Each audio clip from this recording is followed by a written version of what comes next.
Nyasa VoiceBox Kamlepo Kalua ati ali ndi umboni kuti akuluakulu ena a boma lapitali la MCP ali kalikiliki kubisa katundu osiyanasiyana wa boma kuphatikizaponso akuti ena atenga ndithu magalimoto a boma kumakabisa kumanda kumakagwira kumanda ngati kuti magalimoto otu ndi maliro. Ndi Kamlepo Kalua akunenetsa kuti inutu anthu amenewa tikugwirani ndipo tikupezani ndipo katundu ameneyi mubweza mufune musafune katundu wa boma muwabwezerani ache amalawi. Komanso inu nonse amene mukukonzekera kuti mukalowa chipani cha DPP chifukwa chokuti mukunamiza anthu kuti munamenya network yapansi kuti apita muthalika awine zimenezo ulendo uno kulibe zosekelera Atidye nawo chifukwa chokuti Atidye nawo ndi amenenso mwakhala mukuononga dziko la Malawi. Tikhale limodzi pano pa Nyasa VoiceBox timve kuti Kamlepo Kalua ayipitiriza bwanji nkhani imeneyi ndipo akamaliza timati musangochoka mutiuze maganizo anu mwachizolowezi in the comment section below pompano pa Nyasa VoiceBox.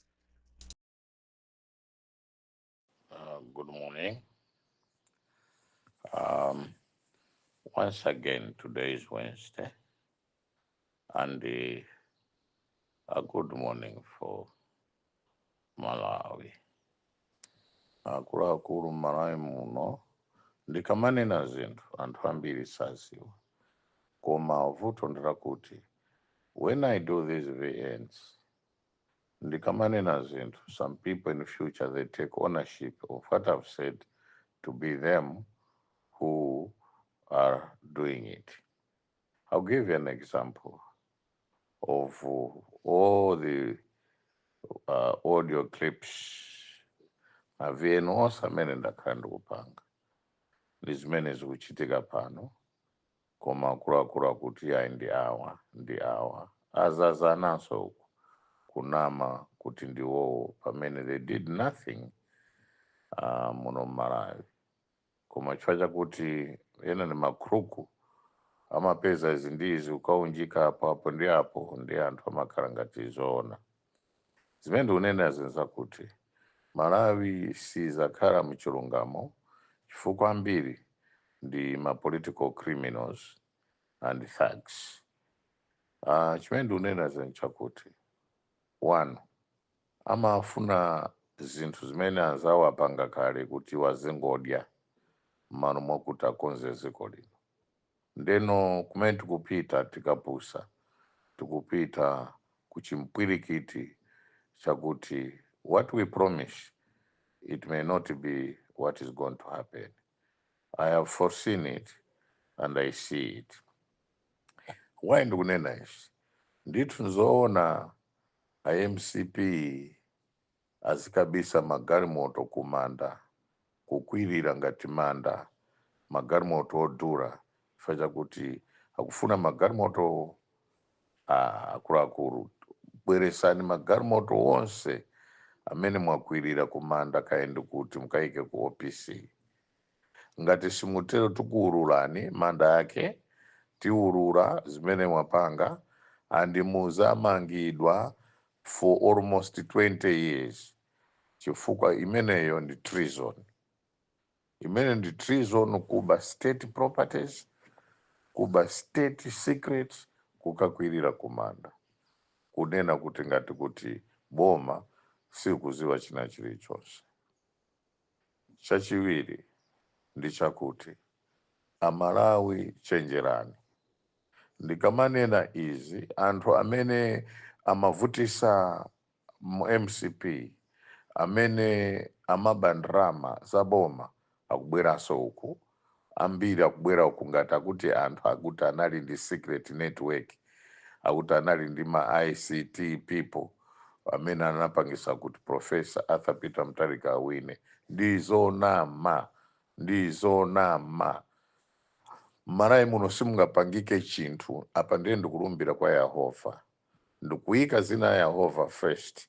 Chifukwa ndikuziwa zimene ndikupanga.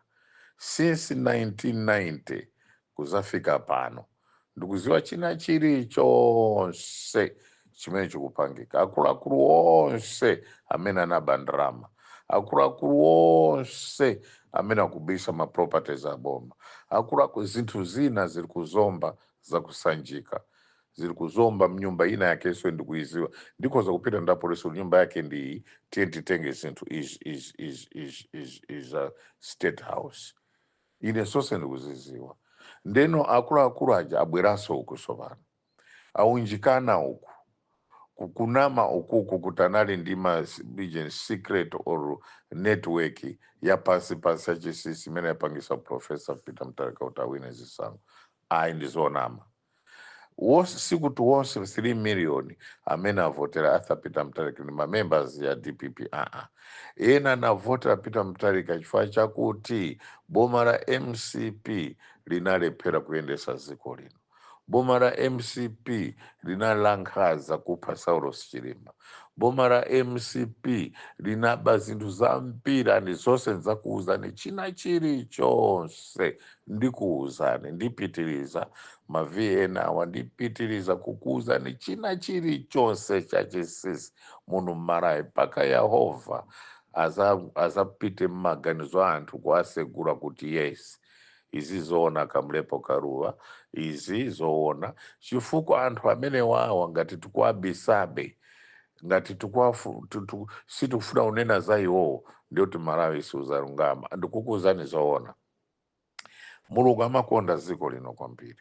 Zimene zapangika apa ndi mphamvu ya chauta Yehova, the most high God, the Holy Spirit was involved kuti mpaka boma likhale choncho. Osati wina zikanama uko kuti aindiyeyo chifukwa chauchino mukuwapasa zinthu zakuti iwo they don't deserve it. Izi ndikunena choncho chifukwa chakuti zinthu mpaka pano zikubedwadi. Enanso amene tikulowanso momo enanso ayamba kale kutengapo zina ndi zina, amba kale kutenga zina ndi zina kuti akumabisa kuti azinena kuti ndi ajawa amene atenga. Tikuchenjeza anthu kuziwa china chilichonse. China chilichonse ine ndikuchiziwa palibe chimene chingapangike muno mmalawi kuti nafe tisaziwe ayi. Ndeno yayi pasanani koma muziwe kuti Amalawi azakuziwani zonse zimene mwatenganso, zonse zimene mwabisa, manyumba amene muli nawo, maplot amene muli nawo, mabank account amene muli nawo ndizauza Malawi pano china chilichonse chwandaona kumuli chibwana kwambiri Malawi muno. Mwayambaso chibwana kuopsa chifukwa anthu omwewo politics akuti awa bwera uku awa choka uku obwera uku imeneyo tikati tipitire ndi politics imeneyoyo Malawi ino sitikuikonda Malawi ayi. Ukhawo achoke huku azadyeso huku achokeso huku azadyeso huku ambira kubwera azadyeso. Malawi we need a political revolution now. Zimenezo ndaona kuti I'll call for a political revolution, a total government clean up chifukwa ndaona kuti pali chibwana. Chachitatu ku Eskom kuabedwa ndrama zoopsa. Ku Eskom people were paid in different categories. My juniors were paid separately from a separate salary account. My seniors were paid separately and separate salary account. And awawa ena amarandira 15 million a month. Ena kumarandira 30 million a month. Pamene my juniors uku ambira akatarandira ni ma 400,000. Koma ndi anthu amene anali on the ground, amene anthu ali pa ground, amene anthu akugwira ntchito, amene anthu akuti magesi atima uku akulikonko usiku ndi masana. Koma awawa ama 15 million, ama 30 million, ama 25 million angogona kumangoyenda ma workshop, international trips ndi zibwezi, and zibwezi alemba zibwezi more than 2,000 zibwezi zawo RSM 200 directors mu Eskom. The company chocho can survive, and this is a strategic company. Chwandimene kubweresa energy Malawi. We are talking about magesi, street light development, kaichiani, the Eskom. And masiku ano you cannot stay without magesi. Yes, solar system is up. Koma magesi ndofunika kwambiri. Solar system cannot do all what Eskom is doing. Ndeno panopo ndufuna ndichenjeze Eskom ma directors 200 amene alandira au amene alembedwa ena chibale zibwezi makazi nawo azibambo awo ang'ono wosiwa kulembedwa ntchito ku Eskom. ine pano ndikuuzeni since 9 nabwera kuno ine kumalawi ana anga salembedwa ntchito, ana anga samafuna kuti alembedwe ntchito, ana anga aliyese palibe amene analembedwa ntchito. Zikomo Yehova, zikomo Holy Spirit, mwamika wina wang'onoyo kukhala member of parliament for Blantyre Ngong Sochi constituency. Ndiyamika Yehova, ndiyamika Holy Spirit, ndiyamika God of creation, God of creation, God of creation, God of creation, the first and the last. Ineyo sinaone mpumulo marayi muno aliyese amadira masuku pamutu paine pamene anthu ena ku Eskom akulemba azigogo awo paka azibale wonse ama girlfriend kumalemba ntchito ku Eskom. Ndi muti kampani ingagwire ntchito no wonder kuti uje ku Rumpi East anakayika tinasegura transformer ina anayika maujeni zose za fake zijamati kachani zijamati ma units ma speed ujeni ma meters osa fake sagwira ntchito. Wina wache wankuru girlfriend wake abambo wake ndamene anakaperekera ma meters worth about 2 billion kwacho. Zibwezedwa ndarama zimene zozo. You will be arrested. You will be arrested. I repeat this. Ma account amene mapanga salary akuti ma lower staff azilandira account ina, maujeni ma senior staff azilandira ena. Ino kumapita ndithu kupita kumangochi from all over Eskom offices in the country. 400 of them kukakhala kumangochi. Pasido ma sitting allowances 170,000 each a day. We are talking about breakfast, lunch, dinner, and some snacks in between, plus allowances, excluding accommodation. Ndito 170 to 200,000 each for 400 people. Nindrama zingati zimene zakuluakulu kondani ziko lanu. Kondani ziko lanu anthu inu ndikukulilirani pano. Kondani ziko lanu. Ziko lathu linalakwa chani? Tinalakwa chani enafe kuti tinasintha from one party state to multi-party democracy? Many people now are claiming kuti analiso nthawi imene anali exile, ena kuti kaya anali kuti, ena kuti nawonso anapangapo ichi. Zonama zonse zichi. Zonama. And I know what happened. Ndakali ndi moyo. Ndizakuururani kusokoro kuti zvose zonama. Uyu tidapanga naye chakuti, tinapanga naye chakuti. Ndizakuururani and mzakhala pambarambanda. Yehova ndi mbusa wanga. Yehova sazandisiya ndekha. Yehova tizakuururani chifukwa mukudya zinthu zimene you did not sweat for it. Mukunjoy apa zinthu zimene you are not supposed to do. Enjoyment should be for Malawians to enjoy the fruit of freedom. Malawians. I'm calling upon political revolution in this country because nobody is helping us. I have seen the attitude, a laissez-faire attitude. Kuta ena zimenyera nkhondo, ena zidya. Ena ngukhala ngati kuti ana aujena mbalame pachisa. Mbalame makatenga uko kwayikira kamwa chocha zidya pamene pacha. Kuti aziphunzira kuguruka amachira kugwa pansi. Enas, they don't bank it. And that is exactly what is happening in this country. Ndeno mwabisa Magalimoto Kumanda ako katengeni usiku wa lero mwapupute bwino mkakwidire manda Magalimoto chifata aziwa nambara yake ndikuiziwa kuti ali mwakuti amene mwakwirira kumanda mu Central Region mandamo anthu apita kale ukafufuza ndetu kuziwa yena mwapita nawo chakubzimba uko yena mwakabisa azifara sichitipa zoona Galimoto ya Boma ya bwino acho chakuti wina wake anali MP wa MCP kuchitipa nemna kabisa Magalimoto 4 kumanda ndizoona zimenezozo amene inuyo amene muziwa kuti ndiwa MP unali MP wa MCP kuchitipako katenge Magalimoto awo amene wabisa kumanda ukapereke kulilongwe usiku uno kuti anthu asakuone kakumbe mandawo ukatenge Magalimoto upite nawo kulilongwe failing which you will be shot dead. Ana koso they will be shot dead. Chifukwa amalawi akakwiya azakuukirani. Amalawi akakwiya azakuukirani Magalimoto amene mwabawo ayenda mnali ku MBC mwagula magalimoto pate chipi ose ukabwezeni inu mungagule galimoto 2 million galimoto ya 150 ya 200 million mukagula inu zona zimezozo zona galimoto ya boma lino zononga ndirama chifukwa cha inuyo mugwidwa nonsenu mugwida.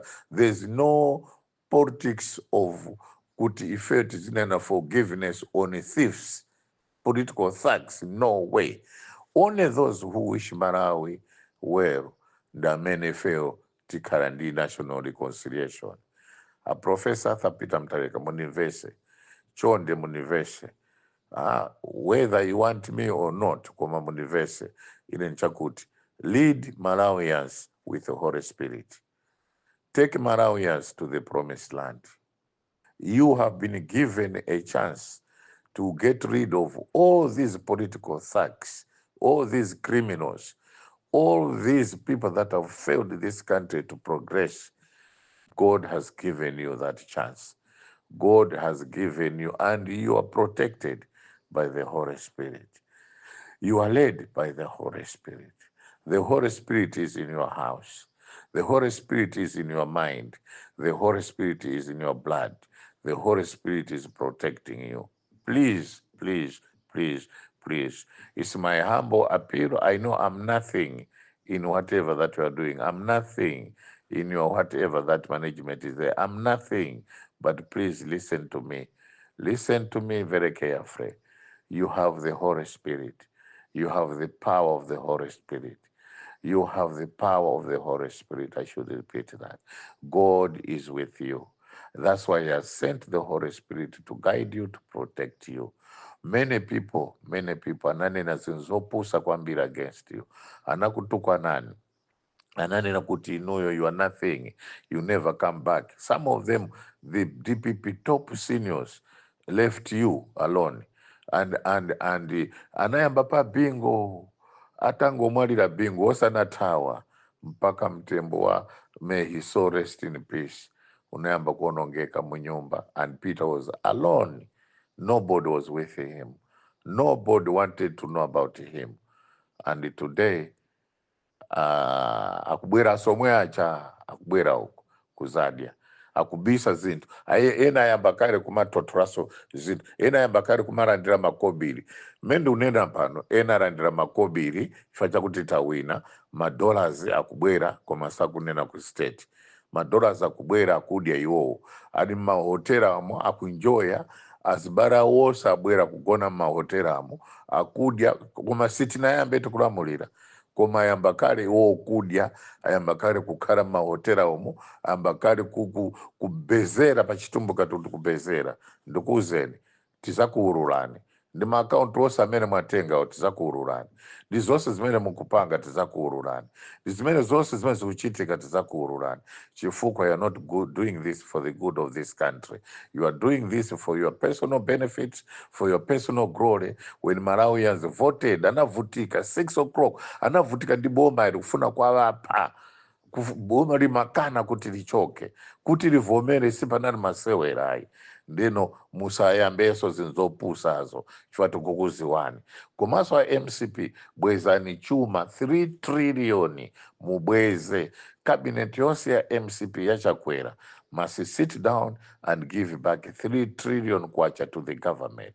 Sit 3 trillion imene ndimene yaziwika official koma ndi 5 trillion mubweze. Tukupasani 1 year kuti mubweze ngati ndalama zimenezo simukubweza mukhala pa mavuto opya chifukwa muzamangidwa life imprisonment mpaka tidanda maproperties anu wonse amagirlfriend anu wonse chikose panopo mmene kunenera pano magirlfriends iso ayambaso kukabisaso kwa other boyfriends amene ali nawo akuseriko wosewo tukwaziwa, and a boyfriend iso akukatengaso maproperties abomatu akukapalekaso kwa wina wakeso kazino wakeso ukuso amarawi.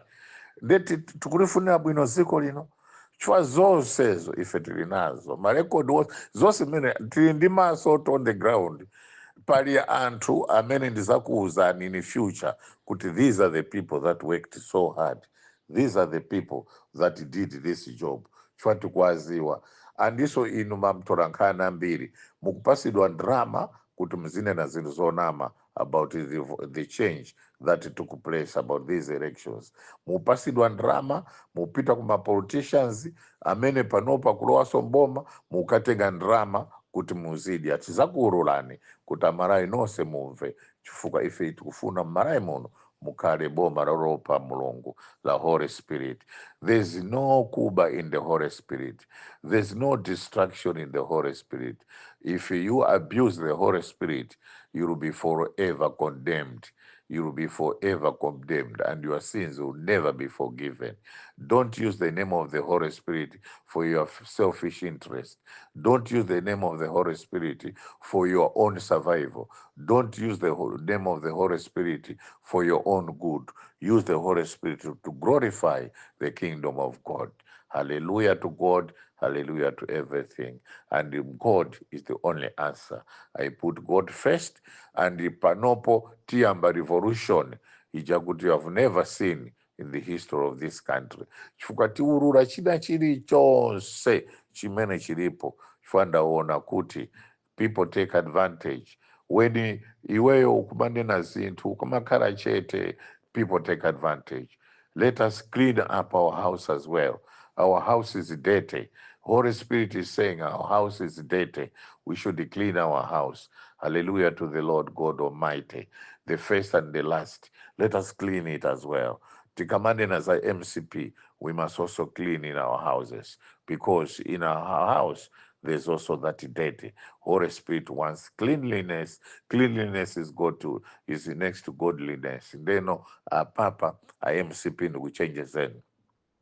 Maloji wose amene mwachita transfer, amene mamanga maina ma boyfriend anu mu area 43, mukumasalima, kunkhatabe, ena mnamanga ukaronga, ena mwamanga kumangochi, ena mwamanga mblantaya kwa vumbwe, ena mwamanga kuncharo, ena mwamanga kukuja mcharo mujalimo, mwamanga zinyumba mblantaya, mwamanga zinyumba mblantaya ruro, mwamanga zinyumba mulilongwe ruro, mwamanga zinyumba mose mwambirimu, mwamanga zinyumba mchisimu, kudowa, mwamanga manyumba ambira secret, kumponera, ma upstairs nyumba with swimming pools, zosezo tukuziziwa. We have listed them all, and the cost of it all, zosezo tilanda, zosezo zibwerera kwa kuziko la Malawi, zose zibwerera kwa Malawi. Ndrama zose pamozi za manyumba zonse zimene zayambira kuba kuno ndi 10.5 trillion kwacha zimene zabedwa Malawi muno, zosezo zibwerera kwa Malawi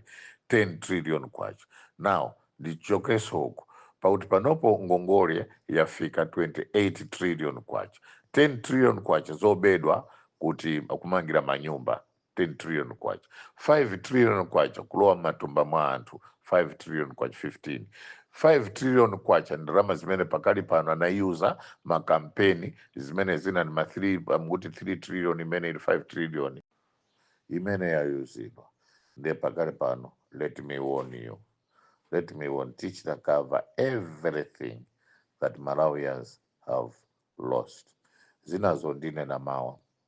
Pari zambiri, zimene ufuna ndikuuzeni. Escom, bwezani china chilichonse chimene mwaba. Fatuzizi wa ndrama, ma-billions amene mkuba. Panopo, management yose Escom should be scrutinized. Management yose Escom should be monitored. Management ya Escom zose di ijenko, na also nizane na mawa za kuijenko. Ndrama zose mene zabedwa kuchikwawa, maloja mena amanga mu along the Shire River, kose kumene kuli ndramazo, zose zimene ufunabe, zosezo ndikuuzani mawa. Stay tuned kuti mawa ndibweraso ndi zinazo. Good morning.